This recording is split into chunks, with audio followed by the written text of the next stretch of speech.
निशांत कुमार जो हैं वो डिप्टी सीएम बन सकते हैं, उप मुख्यमंत्री बन सकते हैं। मुख्यमंत्री किसे बनाया जाएगा? अब ये तो आपने लाख टके का सवाल कर लिया, और तो किसी की औकात नहीं। ऐसी बात नहीं कि भाजपा विधायक दल चुनेगा नेता, वो तो जो दिल्ली दरबार है नरेंद्र मोदी और अमित शाह वही तय करेंगे। भाजपा बड़ी पार्टी है जदयू से, तो उसका सीएम होगा।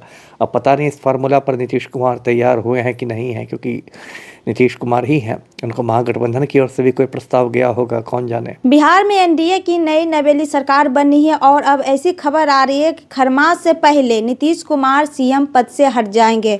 मेरे साथ बातचीत करने के लिए पूर्व आईपीएस अमिताभ दास सर हैं। स्वागत है सर। जी बहुत धन्यवाद आपका। कैसे देख रहे हैं, ऐसी खबर आ रही है खरमास से पहले नीतीश कुमार सीएम पद से हटा दिया जाएगा, खेला होगा? खेला हो बे। ये खरमास को तो अब ज़्यादा दिन नहीं रहे, 14 जनवरी के आसपास खरमास ख़त्म होता है, तो मोटा मोटी 3 हफ्ते रह गए। तो अब इस तरह के देखिए, मैं तो कहूँगा कि 12 महीने इस तरह की अटकलबाजी चलती है कि ये हटेंगे वो बनेंगे।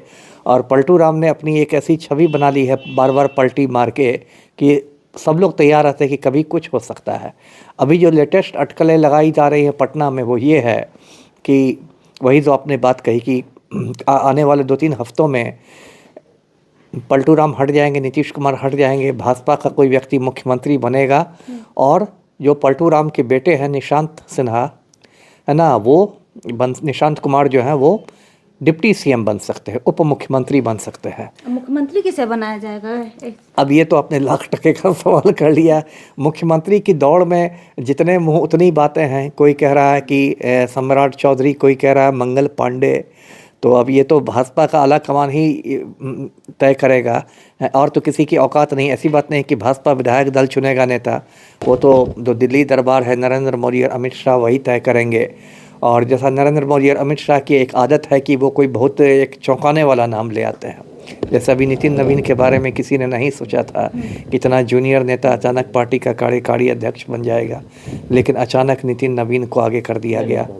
तो ये भी एक अदा है भाजपा आला कमान की कि कोई बहुत चौंकाने वाला नाम वो ऐलान कर सकते हैं मुख्यमंत्री का।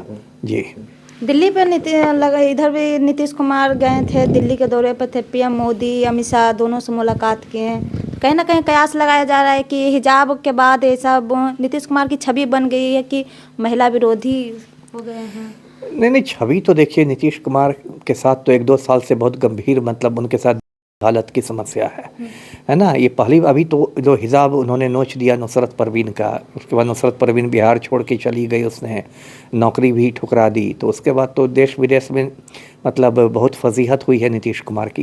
लेकिन इसके पहले भी 1-2 साल से लगातार उनकी हरकतें असामान्य होती आई हैं। कभी वो राष्ट्रगान के समय उछल कूद करते हैं, कभी किसी आईएएस ऑफिसर के सर पर उठाकर गमला रख देते हैं, कभी किसी का पैर पकड़ लेते हैं, कभी किसी ठेकेदार का पैर पकड़ने दौड़ते हैं। तो कुछ तो गंभीर मामला है उनके मानसिक स्वास्थ्य के साथ। प्रशांत किशोर ने मांग भी की है कि नीतीश कुमार की दिमागी हालत की जांच हो, रिपोर्ट को सार्वजनिक किया जाए। और अभी इतनी ज़्यादा ख़राब हालत हो गई है कि अब वो छुपाने से छुप नहीं रही है। अब नीतीश कुमार के कार्यक्रमों में मीडिया की नो एंट्री हो गई है, बहुत जगह मीडिया को नहीं घुसने दिया जाता है। लेकिन इस तरह कब तक आप मुख्यमंत्री को छिपा के रखिएगा? तो कहीं ना कहीं तो इस बात पर मंथन हुआ होगा। मुझे तो लगता है कि शायद भाजपा आलाकमान ने नीतीश कुमार को यही तलब किया होगा कि भाई अब बहुत हो रहा है, अब कोई ऐसी घटना घट जाएगी जिसको संभालना कठिन हो जाएगा। तो ठीक है, अब आप आराम कीजिए, है ना। और बदले में हम आपके बेटा को डिप्टी सीएम बना देते हैं, और भाजपा बड़ी पार्टी है जदयू से, तो उसका सीएम होगा। अब पता नहीं इस फार्मूला पर नीतीश कुमार तैयार हुए हैं कि नहीं है, क्योंकि नीतीश कुमार ही हैं। उनको महागठबंधन की ओर से भी कोई प्रस्ताव गया होगा, कौन जाने। तो देखिए आगे आगे क्या होता है।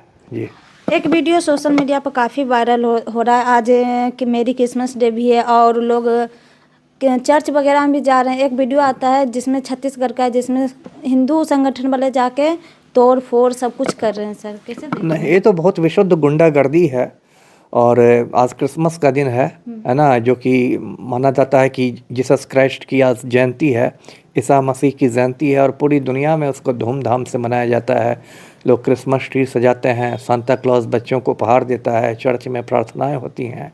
लेकिन ये जो कुछ हिंदू गुंडे मवाली हैं, इनके दिमाग में गोबर और गुमर भरा हुआ है, नफ़रत का जहर भरा हुआ है, और ये लोग जाकर हर जगह गुंडागर्दी करते हैं। तो इन गुंडों पर सरकार को एक्शन लेना चाहिए। लेकिन वैसा एक्शन होता नहीं, इसलिए इनका मनोबल बढ़ा हुआ है, क्योंकि हमारा देश जो है वो एक धर्मनिरपेक्ष राष्ट्र है, कोई हिंदू राष्ट्र नहीं है भारत। और धर्मनिरपेक्ष राष्ट्र में सभी धर्मों को बराबरी का दर्जा दिया गया है। हर व्यक्ति को अपने विश्वास के अनुसार धार्मिक स्वतंत्रता है, वो अपने धर्म का पालन करे।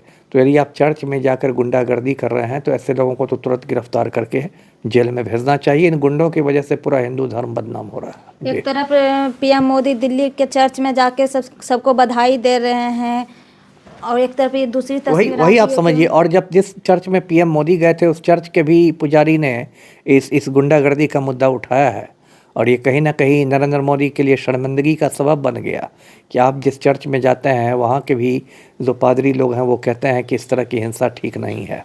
चलिए, जी, बहुत बहुत धन्यवाद। मेरे साथ पूर्व आईपीएस अमिताभ दास सर थे। बाकी इस पूरी बातचीत पर आपकी क्या राय, कमेंट बॉक्स में ज़रूर बताइएगा। धन्यवाद।